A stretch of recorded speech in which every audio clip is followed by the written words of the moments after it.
sebelum kita mulai, yuk kita tepuk semangat dulu. Kemarin sudah belajar kan? Tepuk semangat. Semangat. Semangat.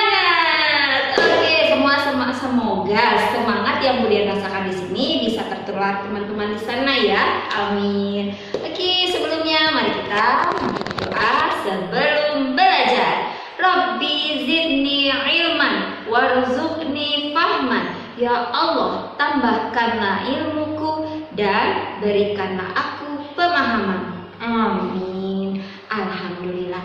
Nah, teman-teman, minggu ini kita masih berbicara tentang binatang buas. Kemarin kita sudah membicarakan tentang buaya. Nah, untuk minggu ini tema kita adalah hewan buas yang tidak memiliki kaki. Siapa tahu apakah itu?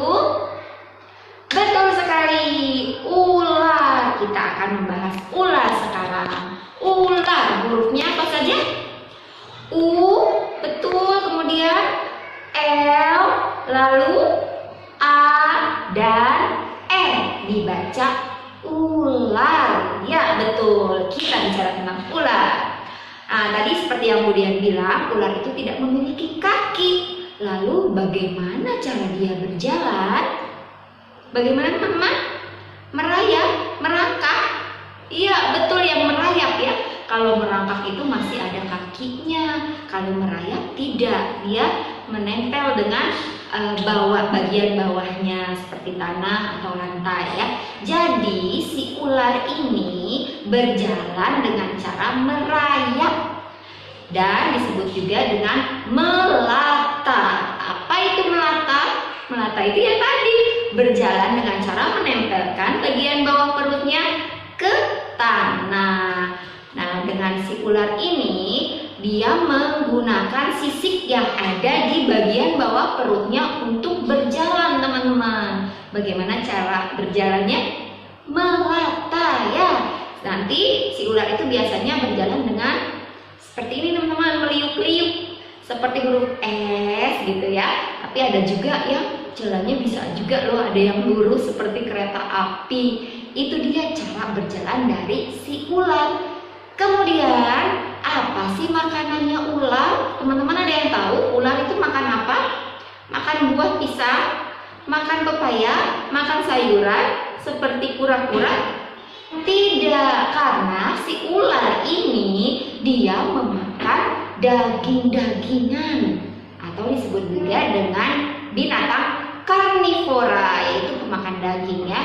Jadi ular yang ukurannya kecil maka dia akan memangsa hewan-hewan yang ukurannya lebih kecil seperti misalnya burung, kemudian anak ayam, anak bebek, seperti itu teman-teman. Kemudian untuk yang ular lebih besar seperti ular piton, ular anaconda, itu dia untuk memenuhi kebutuhan makannya dia akan memangsa hewan yang lebih besar seperti kambing, domba, anak sapi. Bahkan ada yang makan sapi juga loh teman-teman. Nah, dia akan melebarkan mulutnya selebar mungkin untuk memasukkan mangsanya. Masuk di dalam perutnya ya. Jadi itu dia makanannya ular, yaitu daging-dagingan. Sekarang kita bicarakan tentang bagaimana si ular berkembang biak atau memiliki anak. Nah, jadi ular ini termasuk binatang yang sangat luar biasa teman-teman, karena dia memiliki 3 cara untuk mengeluarkan anaknya ya, untuk berkembang biak, yaitu dengan cara 1. Bertelur, 2. Melahirkan atau beranak, yang ketiga bertelur sekaligus beranak. Wow, luar biasa ya, Masya Allah. Oke, contohnya yang pertama yaitu bertelur. 70% dari ular itu kebanyakan mereka bertelur seperti ayam teman-teman. Jadi mengeluarkan telur gitu, setelah itu dierami. Setelah itu beberapa lama kemudian dia akan mulai menetas dan mengeluarkan si anak ular. Itu bertelur. Kemudian yang beranak, yang yang beranak itu jadi ya langsung mengeluarkan anaknya berbentuk ular, tidak ada telurnya teman-teman. Ini seperti ular boa pembelit ya. Jadi si ular boa ini tidak bertelur, melainkan dia beranak. Nah, untuk yang ketiga yaitu bertelur sekaligus melahirkan. Gimana ya maksudnya? Maksudnya gini teman-teman. Jadi sebenarnya si ular ini itu bertelur, tetapi telurnya tidak dikeluarkan dari perutnya, melainkan disimpan di dalam perutnya. Ketika si telur itu menetas di dalam perut ibunya, baru deh si anak-anak itu keluar gitu. Makanya dia disebut bertelur sekaligus beranak. Contohnya, contoh ular ini adalah ular berik teman-teman. Hebat ya, Masya Allah. Baik, untuk selanjutnya kita akan berbicara tentang ular berbisa dan tidak berbisa. Maksudnya apa? Nah teman-teman, jadi ular yang berbisa ini artinya ular ini memiliki racun teman-teman. Dan ini sangat membahayakan jika kita terkena racunnya. Misalnya, nauzubillahiminzalik ya teman-teman ya, ada yang terpatuk ular, gitu ya. Nah, tapi ular berbisa, maka ketika digigit, si ular itu akan memasukkan racun ke dalam tubuh kita. Nah, ini sangat bahaya karena bisa menjadikan kita menjadi lumpuh, bahkan kematian. Wah, bahaya ya. Sedangkan ular yang tidak berbisa berarti dia tidak memiliki racun pada gigitannya. Itu bedanya ya teman-teman ya. Nah, untuk contoh dari ular yang tidak berbisa itu seperti ular kawat, ular pohon, itu dia tidak berbisa. Untuk yang berbisa ada ular deri, ular mamba, ular apa nih yang begini yang seperti sendok? Ular kobra. Bahaya sekali teman-teman ya. Kita harus berhati-hati dengan yang namanya ular karena ini termasuk hewan buas. Selanjutnya kita akan bicara tentang ular terbesar dan terpanjang. Nah, jadi ada beberapa ular yang besar dan terpanjang di dunia teman-teman. Ada ular anaconda dan ada ular piton, dan salah satunya itu ditemukan di Indonesia, tepatnya di Pulau Kalimantan. Jadi itu ada ditemukan bangkai karena sudah mati ternyata. Si bangkai raja piton ini sepanjang 8,5 meter dengan berat 158 kg.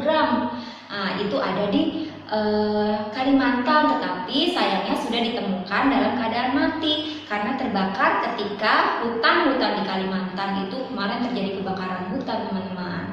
Dan ular yang paling besar dan yang paling panjang itu ada di Amerika Selatan.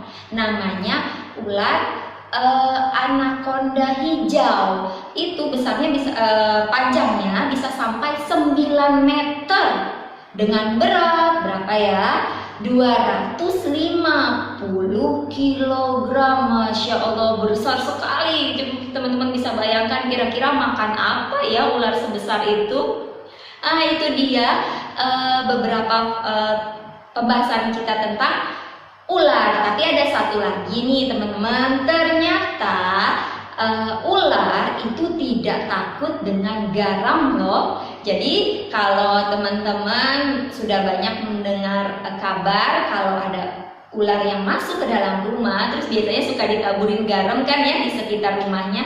Ternyata ular tidak takut dengan garam, dan ular juga tidak takut dengan kapur barus ya. Jadi gimana dong caranya? Ternyata ular itu takut dengan ijuk atau tidak suka dengan ijuk, seperti keset ijuk ya teman-teman ya. Itu bisa teman-teman letakkan di depan pintu karena si ular tidak suka dengan ijuk yang teksturnya kasar karena bisa menyakiti kulitnya. Nah, itu dia teman-teman fakta-fakta tentang ular. Semoga dengan pembahasan ular tadi teman-teman bisa mendapatkan ilmu-ilmu baru dari sana ya. Baiklah